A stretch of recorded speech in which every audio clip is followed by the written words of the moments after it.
भला हुआ मेरी माला टूट गई, मैं राम भजन से छूटी। भला हुआ मेरी माला टूट गई, मैं राम भजन से छूटी। मेरे सिर से टली बला, भला हुआ मेरी माला टूट गई, मैं राम भजन से छूटी। मैं राम भजन से छूटी। नमस्कार मेरे प्यारे भाइयों, मेरे परमात्मा के प्यारे जीव हंसों। मैं हमेशा ही बंदी छोड़ से ये दुआ करूंगा कि आप सब मेरे भाइयों का विवेक पहले से बढ़ता बढ़ता और बढ़ता ही जाए, और ऐसा कोई भी मैटर ना रहे, कोई भी वाणी ना रहे जो आपकी समझ में ना आए। क्योंकि अगर आपने एक बार नक्शा समझ लिया तो मेरे भाई खजाने तक भी पहुंच जाओगे। ये वाणियां एक तरह का नक्शा है उस खजाने तक पहुंचने का जो रहस्यमय ज्ञान से भरा पड़ा है, जिसमें गुप्त से भी गुप्त रहस्य कोड वर्डों में लिखे गए हैं। उन कोड वर्डों को केवल वो ही खोल सकता है जो उसको खोलने के लिए इस दुनिया में आया है। अन्यथा कोई भी कितना भी दिमाग लगा ले उन कोड वर्डों को नहीं खोल सकता। और उन कोड वर्डों को खोलने वाले गुरु को भेदी गुरु कहा जाता है। भेदी गुरु जो उन भेद को जानता है, उन रहस्यों को जानता है, जो स्वयं बंदी छोड़ कबीर साहब अपने शिष्य को, उस चुने हुए संत को आकर बताते हैं, समझाते हैं, ताकि वो भी आगे जीवों का कल्याण कर सके। बार बार कबीर साहब को यहां आने की जरूरत ना पड़े।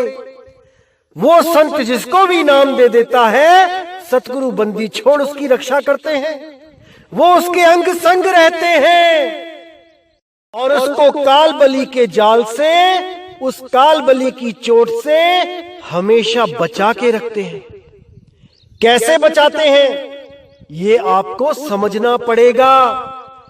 आपको बुखार हो जाता है, आपका एक्सीडेंट हो जाता है, एक टांग कट जाती है, आपका मकान भूकंप से गिर जाता है, आपके घर में आग लग जाती है, आपको नौकरी में डिमोशन हो जाता है, आपकी नौकरी छूट जाती है, आपको बिजनेस में घाटा हो जाता है, आपकी फैक्ट्री में आग लग जाता है, तो समझो कुछ नहीं हुआ, कुछ भी नहीं हुआ, क्योंकि आप जिंदा हो।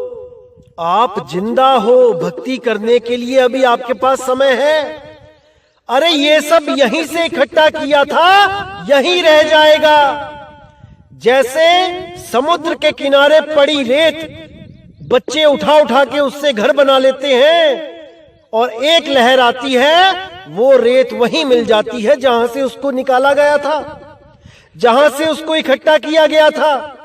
ऐसे ही ये दुकान, मकान, दुनियादारी, ये सब आपने यहीं से इकट्ठी करी है, और ये एक दिन यहीं मिल जानी है।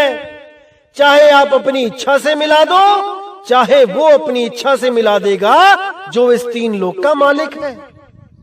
इसलिए इन छोटी छोटी बातों में विश्वास कम नहीं किया जाता।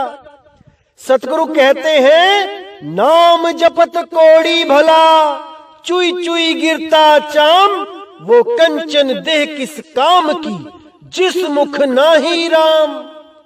अरे आपको कम से कम कोड़ तो नहीं हुआ है, घर ही जला है ना। दोबारा पैसे कमाओ, दोबारा घर बन जाएगा। जान है तो जहान है।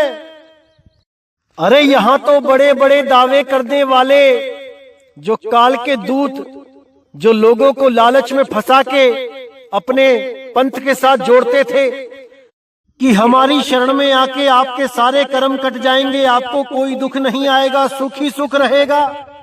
अरे उन लोगों की अकाल मृत्यु हो रही है, वो लोग भी फांसी से लटक के मर रहे हैं, वो भी जल रहे हैं एक्सीडेंटों में, वो भी मारे जा रहे हैं। जब ऐसा कोई हादसा हो जाता है तो ये काल के दूत वहां पल्ला झाड़ लेते हैं, कहते हैं जरूर आपसे ही कोई गलती हुई होगी, गुरु के दरबार में कोई कमी नहीं है, चेले में ही चूक है। तब ये सारा सहरा आपके सिर पे बांध देते हैं, और जब कोई थोड़ी सी खुशी आ जाए तो उठा के सारा सहरा गुरु के सिर पे बांध देते हैं। ऐसे चालाक लोगों से सावधान रहना मेरे भाई। यहां कोई गुरु किसी चेले के कर्म नहीं काट सकता, ध्यान रखना इस बात का। साहिब कहते हैं एक डाल दो पंछी बैठे, एक गुरु एक चेला, गुरु की करनी गुरु भरेगा, चेले की करनी चेला। लेकिन हां, अगर आप तन मन धन से बंदी छोड़ की शरण में आ गए हैं, तब वो आपकी लाज जरूर रखेगा। शूल से सुई करेगा, जहां प्राणों की आहुति देनी पड़नी थी वहां केवल एक हाथ काट के ही काम चलवा देगा। क्योंकि कर्म का भोग तो भोगना ही पड़ता है मेरे भाई, चाहे हंस के भोग चाहे रो के भोग, भोगना तो पड़ेगा। साहिब कहते हैं दे धरे का दंड है, सब काहू को होई, ज्ञानी भोगे ज्ञान से, अज्ञानी भोगे रोई। अज्ञानी रो रो के भोगता है कि हे भगवान तुझे मैं ही मिला था, मेरा हाथ काट के रख दिया, मेरा पैर कटवा दिया, तुझे मैं ही मिला था, अरे किसी और का काट देता। लेकिन ज्ञानी क्या कहता है, मेरे ही कर्म हैं, मुझे ही भोगने पड़ेंगे। हे बंदी छोड़, मुझे इतनी ताकत दो, इतनी शक्ति दो कि मैं अपने कर्मों को भोग के इस जन्म मरण से सदा के लिए मुक्त हो जाऊं, दोबारा इस गर्भ जून में मुझे ना आना पड़े। वो केवल यही अरदास करेगा। इसलिए मेरे भाई, जो भी गुरु आपको ऐसे भ्रम में डालता है कि आपके सारे कर्म मैं माफ करवा दूंगा, खुशियां ही खुशियां आ जाएंगी, दुख नाम की चीज नहीं रहेगी, उसके लिए 15,000 का 21,000 का पाठ करवाना पड़ेगा, ऐसा अगर कोई बोले आपको तो समझ जाना मेरे भाई, वो राजा नहीं भिखारी है, भिखारी। अरे जो स्वयं सतलोक का राजा है वो 15,000 21,000 किस बात के ले रहा है? उसको क्या जरूरत पड़ गई है? जब वो स्वयं राजा है तो वो केवल सिर पे हाथ धरे और कष्टों से मुक्ति दे। उसको भी घूस देनी पड़ेगी क्या 15,000 21,000 की? बिल्कुल बुद्धि नहीं लगाता कोई भी, बस अंधी भेड़ की तरह एक दूसरे के पीछे चलते चले जाते हैं।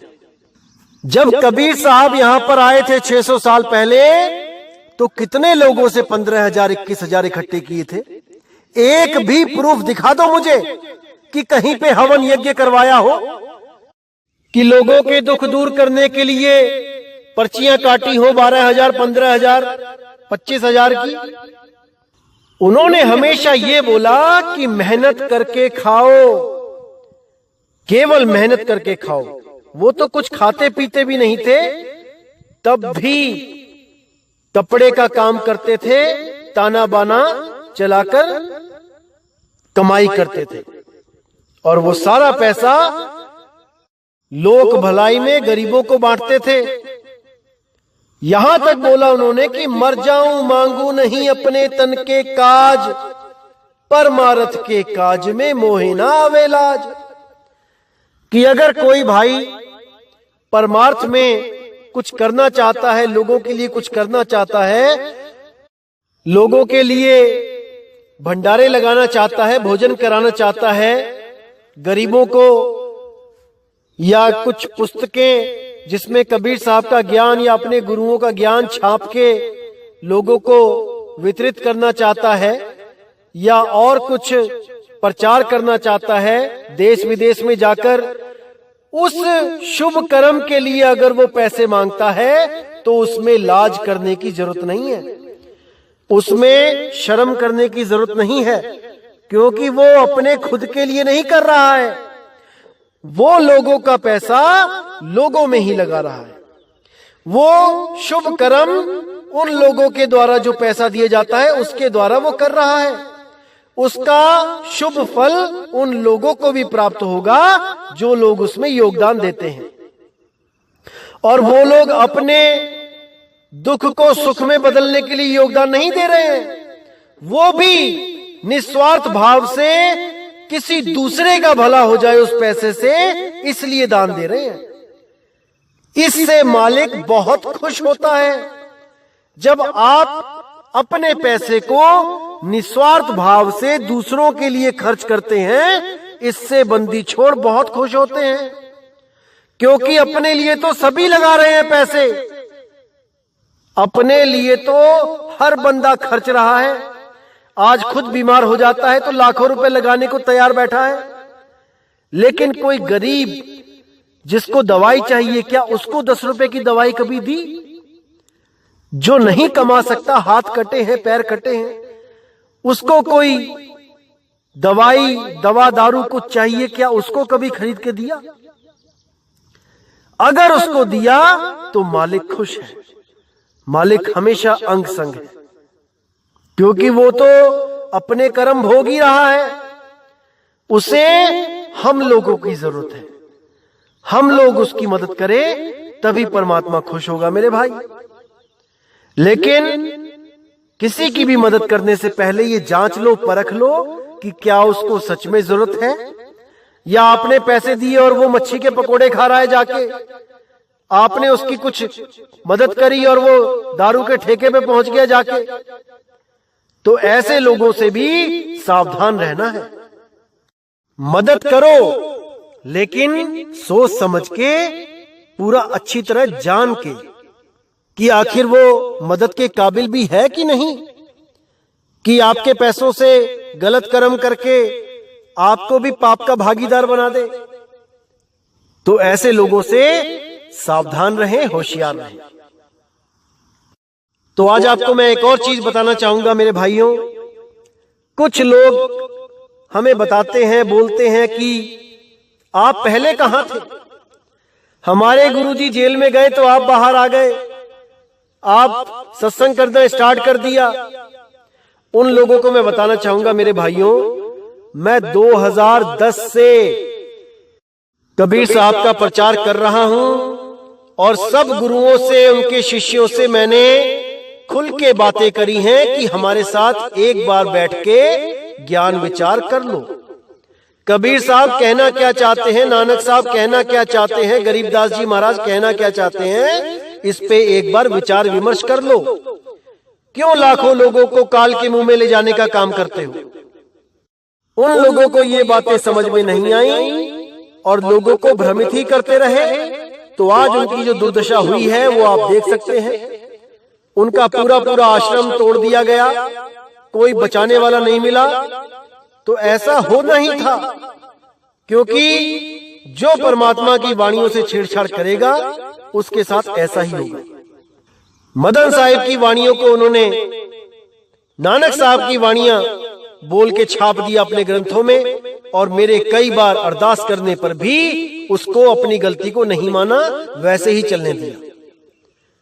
तो ये गलतियां जो हुई हैं उसका प्रायश्चित तो करना ही पड़ेगा।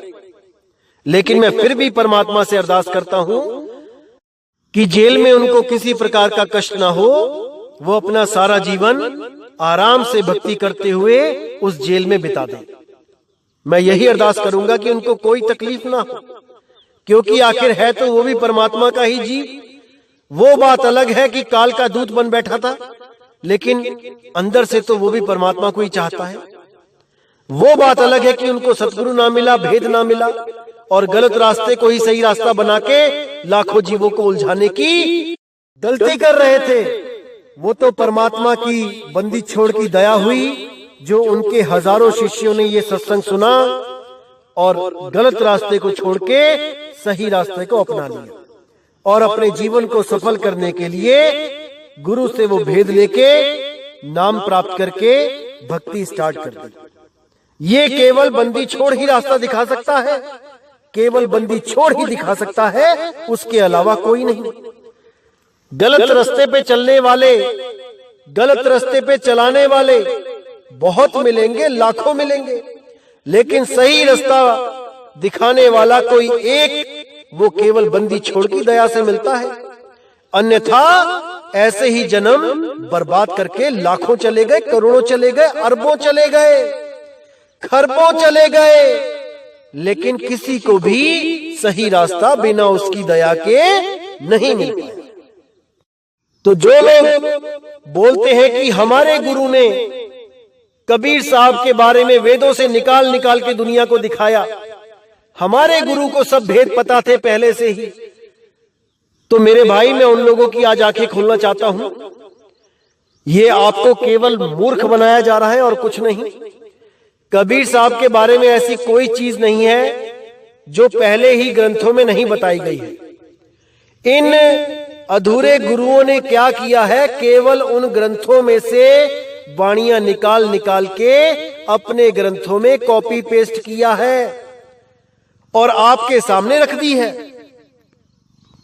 अब आपने वो पुराने ग्रंथ कभी देखे नहीं, तो इसलिए आपको लगा कि देखो ये केवल हमारे गुरुजी ने ही करके दिखाया है, खोज खोज के लेके आए हैं कबीर साहब के बारे में वेदों में, पुराणों में, ग्रंथों में। ऐसा बिल्कुल नहीं है मेरे भाई।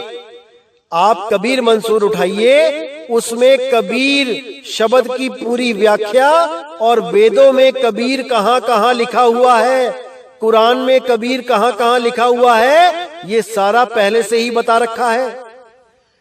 इन अधूरे गुरुओं ने तो केवल वहां से कॉपी करके अपने ग्रंथों में पेस्ट करके अपनी महिमा गवाई है आप लोगों से कि देखो हम ज्ञानी हैं, हम ज्ञाता हैं, वेदों के, पुराणों के, कुरान के कहां पे कबीर लिखा है हमें पता है। अरे मेरे भाई, सारा कुछ पहले से ही लिखा है, लेकिन किसी ने देखा नहीं, इसलिए अंधे के हाथ में बटेर लग गई और वो शिकारी बन बैठा। मेरे भाई, आप पुराने ग्रंथ खोल के देखो, एक एक चीज कबीर साहब के बारे में पहले से दी गई है, लेकिन ना जानते हुए आप केवल इन लोगों के भ्रम के झांसे में फंस गए कि हमारे गुरु की दिव्य दृष्टि खुली है, जो वेदों में से उन्होंने सार यानी कबीर अक्षर निकाल निकाल के सबके सामने रख दिया। ये महा झूठ है, इसका प्रमाण मैं साथ ही साथ दे रहा हूं, आप देख सकते हैं कबीर मंसूर में पेज नंबर के 7। तो मेरे भाई, आपका मैं हमेशा भला ही चाहूंगा और मैं कभी नहीं चाहूंगा कि आप धर्म के नाम पे, परमात्मा के नाम पे, भगवान के नाम पे लूटे जाओ। मैं कभी नहीं चाहूंगा कि आप अपना जीवन ऐसे बर्बाद करके जाओ इन 52 अक्षरों के चक्कर में। मैं कभी नहीं चाहूंगा कि आपको कोई ऐसा गुरु मिले जो इन्हीं 52 अक्षरों के चक्कर में आपको उलझा के रखे, आपको जन्म मरण के चक्कर में हमेशा के लिए डाल दे। मैं कभी नहीं चाहूंगा। मैं हमेशा बंदी छोड़ से अरदास करूंगा कि आपको ऐसा गुरु मिले जो आपको आपका निज स्वरूप लखाए, आपको आपकी असलियत बताए कि आप कौन हो, आप कहां से आए हो, कहां जाओगे, ये सब भेद आपको बताए और हमेशा के लिए जन्म मरण से आजाद कर दे। भाइयों, एक बात हमेशा याद रखना, जब तक हमारा 1% भी मोह इस दुनिया से है, हम मुक्त नहीं हैं। अच्छी तरह समझ जाना इस बात को। चाहे वो हमारी दुकान हो, चाहे मकान हो, चाहे बीवी हो, चाहे बच्चे हो, चाहे माँ हो, चाहे बाप हो, चाहे कुछ भी हो, अगर हमारी सुरती वहां अटकी है तो हमें मुक्त करने वाला इस दुनिया जहान में कोई नहीं। अगर हमारा प्रेम केवल बंदी छोड़ सतगुरु कबीर साहब से है, उस सार शब्द से है, उस शब्द गुरु से है, तो हमें यहां फंसाने वाला भी इस जहान में कोई नहीं। ये हमने देखना है कि हम अपनी सबसे प्यारी से प्यारी चीज को खोने पर भी कितना दुखी होते हैं। अगर हम में वो हौसला है कि हम उस दुख को सह सके, अपने असली ज्ञान में आकर उस दुख को ऐसे जाने दे जैसे बाकी समय बीता है, तो समझ जाओ कि आपको अब बंधन में डालने वाला कोई नहीं है। अगर हम उसके पीछे रोते हैं, चिल्लाते हैं, चीखते हैं, तो समझ जाना कि आपका बंधन नहीं टूटा है, आप यहीं उलझे हुए हो। अगर आपको कोई दुनियावी नुकसान होता है, जैसे कोई मकान दुकान, कोई पैसा जमीन जायदाद, कोई सोना चांदी, इसका नुकसान होता है, तो समझ जाओ कि आप बहुत सस्ते में छूट गए। बहुत बड़ा कर्म आने वाला था, गुरु ने ऐसी चीजों में आपका कर्म निकाल दिया जिससे आपको तनिक भी कष्ट नहीं हुआ आपके शरीर को। और अगर आपके शरीर को कष्ट होता है और आप थोड़े दिनों में ठीक हो जाते हो, या लंबी बीमारी के बाद आप ठीक हो जाते हो, तो समझ जाओ कि बहुत बड़ी दुर्गति होने वाली थी। बंदी छोड़ ने बड़े सस्ते में निपटा दिया और भला कर दिया। अगर आप बहुत ज्यादा बीमार हो, आपको कैंसर हो गया है, आपको किडनियां फेल हो गई हैं, आपका लीवर खराब हो गया है, आपके फेफड़े खत्म हो चुके हैं और आपको नाम मिला हुआ है, तब भी समझ जाओ मेरे भाई कि आप पे बंदी छोड़ की दया है, पूरी दया है, क्योंकि आपके पास नाम है। अरे शरीर तो छोड़ना ही है एक दिन, किसी भी गुरु के पास चले जाओ, शरीर तो छोड़ना पड़ेगा। लेकिन छोड़ने की विधि क्या है? अगर वो विधि आपके पास है तो समझो कि गुरु की दया है आपके पास। आप ध्यान तो करो, वो आपको ऐसे निकालेगा इस शरीर से जैसे आप रोज सोते हो। इस शरीर को छोड़ के आपकी सुरती सूक्ष्म शरीरों में चली जाती है। क्या आपको कोई कष्ट होता है उस वक्त? एक शरीर को छोड़ के दूसरे शरीरों में चले जाते हो, बिल्कुल कष्ट नहीं होता। इसी प्रकार अगर आप केवल और केवल शब्द में सुरती को संभालोगे तो वो इतने आराम से निकलेगी कि आपको पता भी नहीं चलेगा कि आपने कब ये शरीर त्याग दिया। रोते वो हैं जिनकी सुरती शरीर में लगी होती है कि मुझे बचा लो, मैं नहीं जाना चाहता। वो लोग रोते हैं।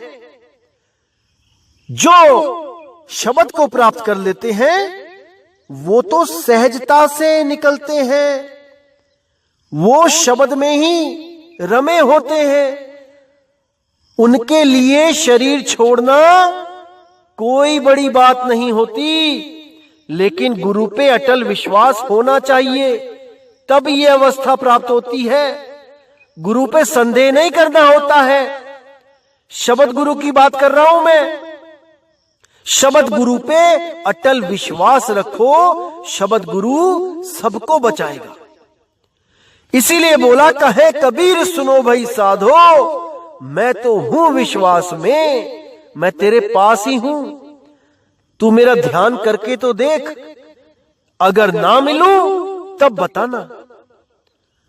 तो इसीलिए हमें बंदी छोड़ पे पूरा विश्वास भी रखना है और उसको ध्याना भी है। उस बंदी छोड़ को ही नाम कहते हैं। नाम जिन ही नाम ते आया, गए मसक्कत काल, नानक ते मुख यूजले, केती छूटी नाल। जिसने उस नाम को ध्या लिया वो इस दुनिया से मुस्कुराते हुए गए हैं, हंसते हुए गए हैं, लेकिन अटल विश्वास करके। केवल उस शब्द गुरु को ध्याओ, 100% सुरती को शब्द गुरु में लगाओ, कहीं पर भी मत भटकने दो, और जो कोई भटकाने वाला है उसको पास मत खड़े होने दो, नहीं तो वो आपको इस दीन दुनियादारी की खबरें बताता रहेगा और आपकी सुरती को भटकाता रहेगा। इसीलिए अगर आपका अंतिम समय आ गया है तो घबराना नहीं है मेरे भाई। गुरु जी ने जो शब्द बख्शा है, सारी सुरती उसमें लगा दो और फिर देखो क्या होता है, क्या आनंद आता है। फिर देखो, अरे जिस मरने से जग डरे, मेरे मन आनंद, मरने पर ही पाइए पूर्ण परमानंद। ये भाई अनुभव का विषय है, इसको करने पर ही अनुभव होता है। तो मेरे भाई सब भ्रमों से बच के रहो, केवल और केवल शब्द गुरु की साधना करो और किसी की नहीं। और किसी की नहीं। कोई फोटो नहीं, कोई मूर्ति नहीं, कोई कुछ नहीं, केवल और केवल शब्द गुरु। तो मेरे भाइयों, इसी के साथ मैं सत्संग यहीं पे समाप्त करता हूं और बहुत जल्दी एक और सत्संग के साथ आऊंगा। तब तक के लिए मुझे विदा करें। जय गुरु बंदी छोड़ वैराग साहिब, जय गुरु बंदी छोड़ साधु शरण साहिब, जय गुरु बंदी छोड़ बाबा मदन साहिब, बाबा गरीबदास साहिब, बाबा नानक साहिब, बाबा रविदास जी, मेरे सभी संत महात्मा। जय जय सतगुरु बंदी छोड़ सतगुरु सत्य कबीर साहिब की सदा ही जय हो, सदा ही जय हो। मेरे मालिक की साहिब बंदगी सतनाम।